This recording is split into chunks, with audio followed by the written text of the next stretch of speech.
राम राम।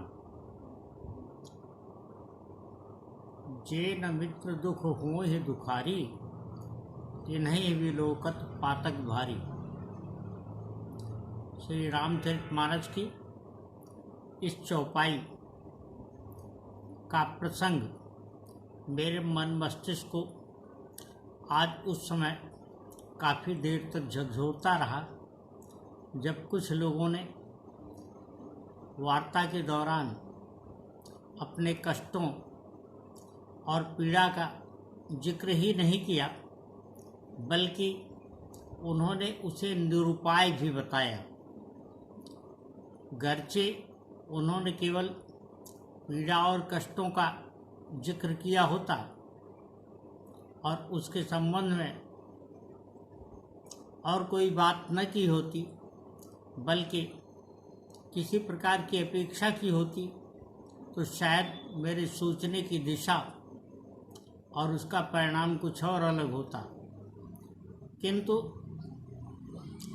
उनके यह कहने पर कि वो निरुपाय हैं और वर्तमान में जो स्थिति उनके समक्ष है उसका कोई भी हल उनके समक्ष नज़र नहीं आ रहा है, उनके इस कथन ने मुझे विस्मय में डाल दिया। दरअसल जब मैं इस संदर्भ में गहराई से सोचता हूँ और आज भी प्रसंग आने पर मैंने सोचा, तो मेरे मन में संवेदना जगी, उसको मैंने स्वानुभूत किया और यह अनुभव किया कि बहुत सारे लोग हैं जो यह जानते हैं कि जीवन में कर्म का महत्व होता है। मनुष्य ही क्या, हर प्राणी इस धरती पर कुछ न कुछ सार्थक मकसद से आया है और उसे सामान्य जीवन भी व्यतीत करने के लिए काफ़ी कुछ करना होता है। लेकिन कोई अगर बेहतर ज़िंदगी जीना चाहता है तो उसको बहुत कुछ करने की आवश्यकता होती है।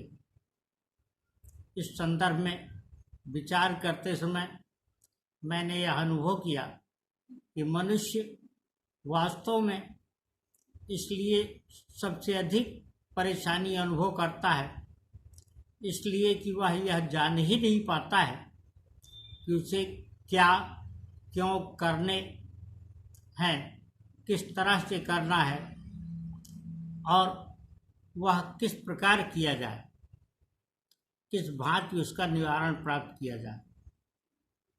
हर कार्य को करने के लिए कुछ न कुछ प्रमुख तत्वों यानी दिशा बोध की आवश्यकता होती है।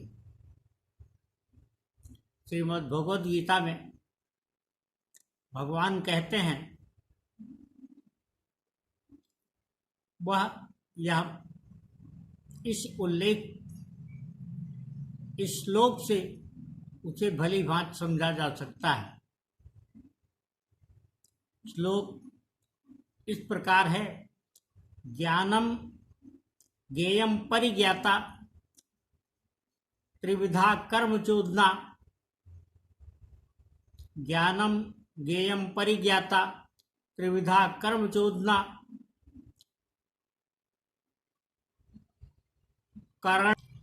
कर्म कर्तेति त्रिविधा कर्म संग्रह।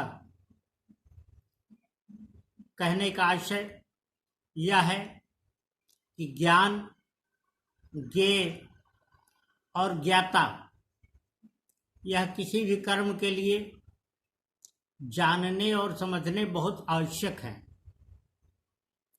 किसी संस्कृत श्लोक की व्याख्या के लिए सबसे पहले उसके पदांशों को एक क्रम में रखना होता है और इस क्रम को समझते हुए जब पदांश को रखें तो सबसे पहले परिज्ञाता यानी ज्ञाता का उल्लेख करना आवश्यक हो जाता है।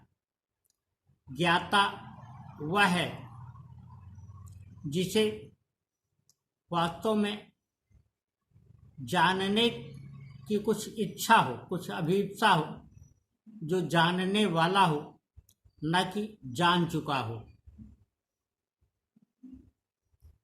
ज्ञान वह है जिसके माध्यम से कुछ जाना जाए, और ज्ञेय, जिसे ज्ञेयम कहा गया है श्लोक में, वह है जो जानने से हासिल हो। आगे भगवान कहते हैं कि करणम, करणम का आशय करण से है। करण वह है जिसके द्वारा कुछ जाना जाए। कर्म यानी वह जिसके माध्यम से कुछ हो, कोई कार्य किया जाता है। और कर्तेज का आशय क्रिया से है।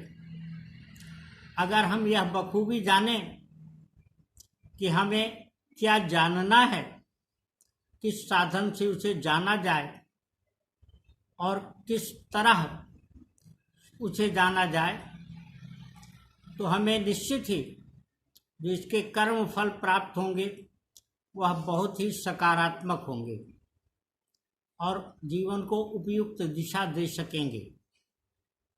इस संदर्भ में एक बात बखूबी जाननी आवश्यक है, और वह ये कि हमें सबसे पहले जीवन में लक्ष्य का निर्धारण करना चाहिए। लक्ष्य का निर्धारण करने के उपरांत प्रश्न यह आता है कि उस लक्ष्य को किस प्रकार से प्राप्त किया जाए, और उसको प्राप्त करने के उपरांत फल क्या होगा, क्या प्राप्त होगा, यानी ज्ञेयम क्या हासिल किया गया। इस बात को समझना बहुत आवश्यक है।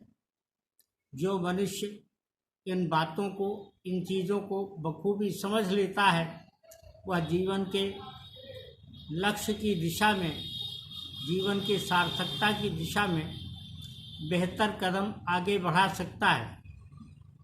इसलिए हमें सबसे पहले इन चीज़ों को जानने का यत्न करना चाहिए। बहुत सारी जानकारियाँ हमारी पाठ्य पुस्तकों से लेकर के विशिष्ट ग्रंथों और समाजशास्त्र की पुस्तकों में उपलब्ध हैं, लेकिन कुछ जानने के लिए एक गुरु का होना बहुत आवश्यक है।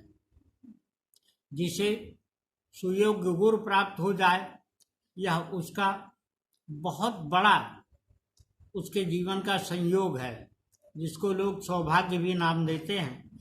सौभाग्य कहने में कोई बुराई नहीं है, लेकिन मैं इसके विरुद्ध इसलिए हूँ कि मैं भाग्यवादी बिल्कुल नहीं हूँ, बल्कि हमें इस बात पर बखूबी भरोसा है कि जो भी हम कर्म करते हैं, उस कर्म का अपना एक प्रतिफल सुनिश्चित है।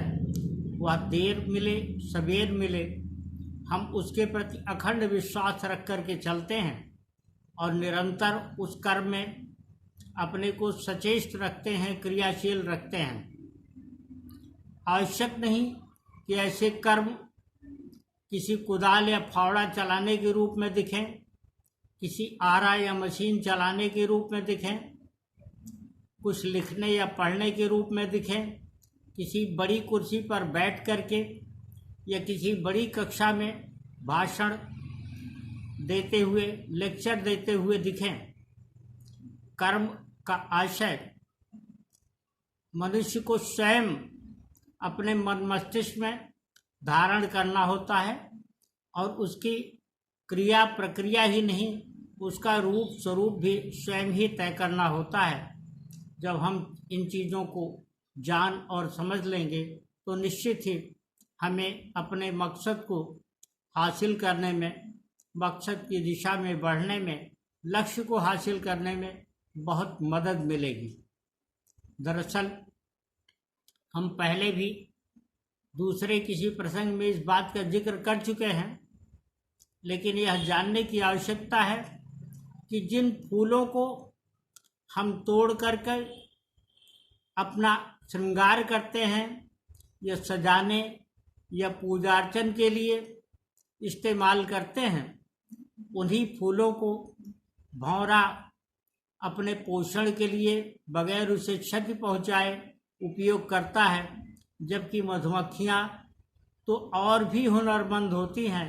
वह उनकी से पराग कणों को चुन लेती हैं, अपना पोषण करती हैं और दूसरों के लिए भी मधु छोड़ती हैं। यह हमें तय करना है कि हम मनुष्य रूप में उस पुष्प को इस्तेमाल करके और उसको निष्प्रयोज्य छोड़ दें, उससे खाद तैयार करें, उस प्रयोग के उपरांत या भंवरे के रूप में बगैर नुकसान पहुंचाए उसका पोषण करें, या फिर मधुमक्खी के रूप में अपना पोषण करके हम मधु भी तैयार करें जो और लोगों के भी काम आए।